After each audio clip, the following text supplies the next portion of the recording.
తెలంగాణ ఆత్మ ఘోషను అర్థం చేయవలసిన అవసరం ఉన్నది.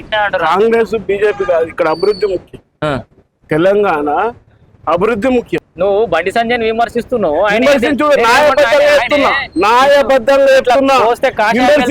నాకు కూడా వెళ్తుంది కాసాయం, నాకు కూడా వెళ్తుంది కాసాయం. బండి సంజయ్ ఎక్కడ ఉన్నాడా?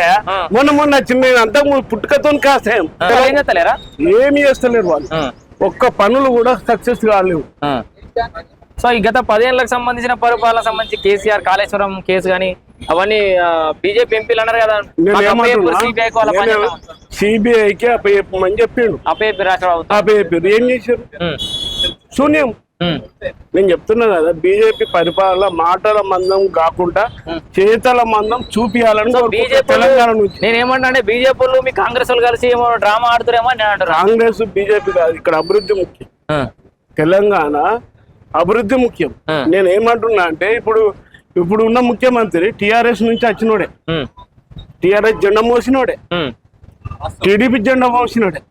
కాకపోతే తెలంగాణ బిడ్డగా మేము గౌరవించారు ఈ ప్రజలు. మీరు దీవెన ఇవ్వవలసిన అవసరం కేంద్ర ప్రభుత్వం 100% ఉంది.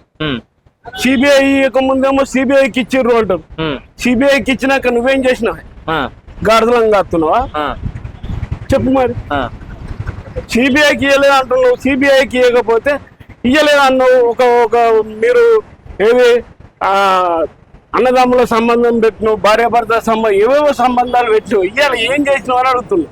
బండి సంజయ్ ఇవి మరి ఇవన్నీ మాటలు మాట్లాడుతా ఉన్నావు. ఢిల్లీలో ఉన్నది, మరి ఆ గుడిని ఎందుకు కూలగొట్టవలసి అవసరం వచ్చింది? ఆర్ఎస్ అక్కడ ఉన్న ఆర్ఎస్ఎస్ ఉంది, బీజేపీ వాళ్ళు ఉన్నారా, వేరే ఉన్నారా? దేని గురించి కాదు, అక్కడ మా గుడిని ముట్టవలసిన అవసరం లేదు అని చెప్తున్నా. ఏ బలైనా కానీ నువ్వు బండి సంజయ్ విమర్శిస్తున్నావు, నాకు కూడా వెళ్తుంది కాసాయం, నాకు కూడా వెళ్తుంది కాసాయం. బండి సంజయ్ ఎక్కడ ఉన్నాడా? మొన్న చిన్న అంతకు పుట్టుకతో కాసాయం. చూడు ఇక్కడ బొట్టు, చూడు 2 బొట్లు ఉంటాయి. ఆయన బీజేపీ అంటే ఇక్కడ చూడు, సూర్యుడు ఒకడు, చంద్రుడు ఒకడు, 2 బొట్లు ఉంటాయి. అంతేనా? బండి సంజయ్ కూడా పెట్టుకుంటాడు. బండి సంజయ్ ఏమన్నాడు? హిందూ ధర్మం వేరు, బీజేపీ వేరు కాదు, అట్లా అంటే నాకే తెలుస్తా, నేను అసలైన హిందూ అంటాడు. నువ్వు కేంద్రంలో అధికారంలో ఉన్నావు కాబట్టి అందరినీ ఒక తీరుగా చూపించవలసిన బాధ్యత. ఏ గ్రంథం మీద అయితే నువ్వు ప్రమాణం చేసినావో ఆ గ్రంథం సాక్షిగా నువ్వు పరిపాలన చేయవలసిన అవసరం ఉన్నది. మాటలు వద్దు, పని కావాలి. మా తెలంగాణకు నిధులు కావాలి, నిధులు ఇస్తలేరు. ఐక్యత లేనట్టు మీరు చెప్తున్నారు. ఇంకా ఐక్యత మీకు పరిపాలన ఇచ్చినాం కదా, 8 సీట్లు ఇచ్చినాం. రేపు ఇంకా 16 సీట్లు ఇస్తుండొచ్చు, అది ప్రజల ఇష్టం. మీరు పరిపాలన బట్టి పని ఉంటదని చెప్తున్నారు. లేకపోతే రాబోయే రాజులలో మిమ్మల్ని తెలంగాణ బొంద పెట్టుడు కంపల్సరీ. బీజేపీనా అధికారంలో ఎవ్వరున్నా సరే తెలంగాణకు నిధులు ఇవ్వకపోతే బొంద పెట్టుడు కంపల్సరీ ప్రజలు. లేదు మరి ఒక పని చేద్దాం, బీజేపీకి ఒకసారి అధికారం ఇస్తే తెలంగాణలో ఇచ్చిర్రు ఆల్రెడీ. కేంద్రం మంత్రులు రాలేదా? ఇంకేమి ముఖ్యమంత్రి కన్నా పెద్దనయ్యా కేంద్ర మంత్రులు. అరే గట్టినే ఉంది ముచ్చట. అయితే కేంద్ర మంత్రులు కూడా ఏం పడబడతలేరు.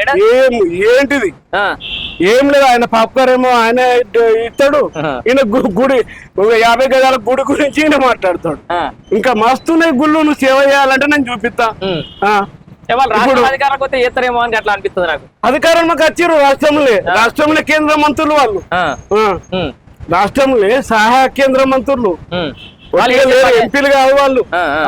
రేపు రిజైన్ చేయమని చెప్పు, రిజైన్ చేసి మాకు అధికారం తెలంగాణ మేము మళ్ళీ ఎమ్మెల్యేగా పోటీ చేస్తామంటే చేస్తారా, ఓడిపోతారా? అంతేనా?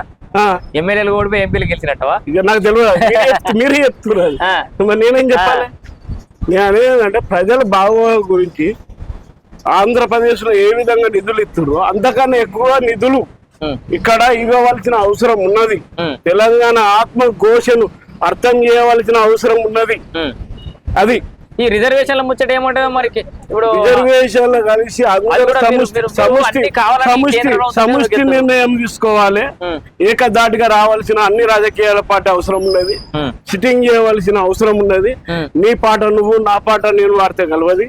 రిజర్వేషన్ 100% బీసీలు వెనుకబడ్డారు అవసరం, ఎస్సీలు వెనుకబడ్డోళ్ళకి అవసరం. ఎందుకు కాదంటాం? అది మనం మర్యాద పూర్వకంగా ఇచ్చి పుచ్చుకునే ధోరణిలో మనం ఉండాలి. ఏమన్నా అయితేనేమో కాంగ్రెస్ పార్టీ మీరు మేమే చేసినామంటారు, ఏమన్నా కింద మీద అయితేనేమో తీసుకుపోయి కేంద్రం మీద దోషెత్తున్నారని బదనాం వాళ్ళ మీద పెడతారు. ఎవరి మీద బదనాం లేదు, పరిపాలన లోపాలు ఖచ్చితంగా ఉన్నాయని చెప్తుంది. కాంగ్రెస్ పార్టీ, బీజేపీ పార్టీ, ఇంకో ఇతరుల పార్టీలను నేను అంటలేను. మీ పరిపాలన మార్గంలో లేరు, మాటల మార్గంలో ఉన్నారు, స్టూడియో మార్గంలో ఉన్నారు, బిల్డప్ల మార్గంలో ఉన్నారు. బాధ్యత మార్గంలో ఉండవలసిన అవసరం ఈ భారతదేశానికి ఎంతైనా అవసరం ఉన్నది. నేతాజీ సుభాష్ చంద్ర బోస్ ఈ దేశానికి స్వతంత్రం తెచ్చిన నాయకుడు ఆయన.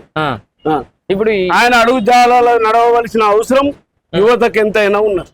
వాళ్ళు అడుగుజాడలు నడవాలంటారు. ఎట్లా జాతీయపరమైన అంశాలు తీసుకొచ్చిన వాటి ఈ ఉపాధి హామీ పథకానికి గాంధీ గారి పేరు తీసేయడం ఎట్లా చూస్తే ఏమో చాలా దుర్మార్గమైన చర్య. ఎందుకు మీకు ఉపాధి పని ఏం తక్కువ అయితే పని అయితే నడుస్తుంది కదా? పని నడుస్తుంది. అప్పటికేమో 120, 111 దినాలు ఉంటే 50 దినాలు 56% ఇచ్చారు. మీరు లెక్కలతో పోల్చుకోరు. ఉపాధి హామీలా నేను ఒక ఉపాధి కార్మికుడిని ఒకప్పుడు, హనుమన్న గారు. ఉపాధి హామీ అనేది అప్పుడు పల్లెలు పట్టణాలకు వాకుతున్న సందర్భంలో, కరువు సందర్భంలో, నీళ్లు లేని సందర్భంలో, కాలంగాని సందర్భంలో బెస్ట్ నిర్ణయం సోనియా గాంధీ తీసుకున్న నిర్ణయం. ఇది చాలా మంచి పని. కరువులో పేదల కడుపు నింపి అని తెచ్చినట్టు ఇప్పటికి కూడా కరువులో కడుపు నింపుతున్న పని. తేడాలు కొద్దిగా వస్తాయి, పనుల తేడాలు కానీ బాధ్యతల తేడాలు కానీ. ఇప్పుడు కాంగ్రెస్ ఆందోళన చేస్తుంది.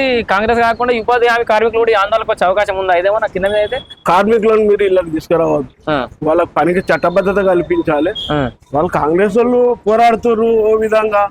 గాంధీని ఎందుకు తీసుకున్నావు అనేది, గాంధీని ఎందుకు పేరు చేసుకున్నావు అనేది ప్రశ్నించారు.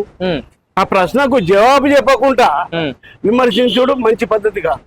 నువ్వు కూడా గాంధీ అంటున్నావు, నేను కూడా గాంధీని మెచ్చుకుంటున్నా అని బీజేపీ వాళ్ళు అంటారు. మరి ఈ విమర్శన ఎందుకు, వెన్నుపోటు ఎందుకు అని అడుగుతున్నా. ఎల్కే అద్వాన్ని పక్కకు పెట్టాడు, సీనియర్ నాయకుడిని. ఎన్నోసార్లు రథయాత్ర చేసి అధికారంలో తెచ్చిన అద్వాన్ని కూడా పక్కకు పెట్టాడు. చాలా బాధాకరణం. ఎవరు అయితే ఇప్పుడు అధికారంలో ఉన్నారో ప్రధానమంత్రి స్వయంగా మనం లైవ్ లో చూసినాం. ఏదో అద్వానికి విలువ ఇవ్వకపోవడం. వెంకయ్య నాయుడు మా ఆంధ్ర గాని తెలంగాణ గాని ముఖ్యంగా మా నాయకుడిని మూలకు పెట్టేసారు. ఇవాళ ఎంత దుర్మార్గమైన చర్య అంటే ఆయన లేకపోతేనే ఇవాళ నిధులు వస్తలేవు.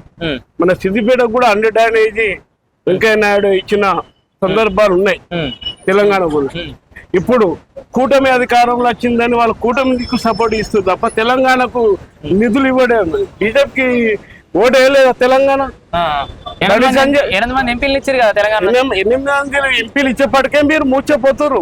మొన్న అదే చెప్పిండు కదా ప్రధానమంత్రి, మీరు ఏం పని చేస్తున్నారు అని. ఎంపీలను తిట్టిండు నడుచుకోండి. ఎంపీలు తిట్టుడు కాదు, వార్నింగ్ ఇవ్వచ్చు వ్యక్తిగతంగా. అంతే, మీరు కరెక్ట్ పని చేయాలని కూడా మేము కోరుకుంటున్నాం. ఇప్పుడు కేంద్రం నుంచి ఏం చేస్తలేరా? ఏమి చేస్తలేరు వాళ్ళు. ఒక్క పనులు కూడా సక్సెస్ కాలేవు. సో ఈ గత 10 ఏళ్లకు సంబంధించిన పరిపాలన సంబంధించి కేసీఆర్ కాళేశ్వరం కేసు గానీ అవన్నీ బీజేపీ ఎంపీలు అన్నారు కదా, సిబిఐకి అప్పయ్యమని చెప్పిండు. అప్పయ్యారు. ఏం చేశారు? శూన్యం. నేను చెప్తున్నా కదా, బీజేపీ పరిపాలన మాటల మందం కాకుండా చేతల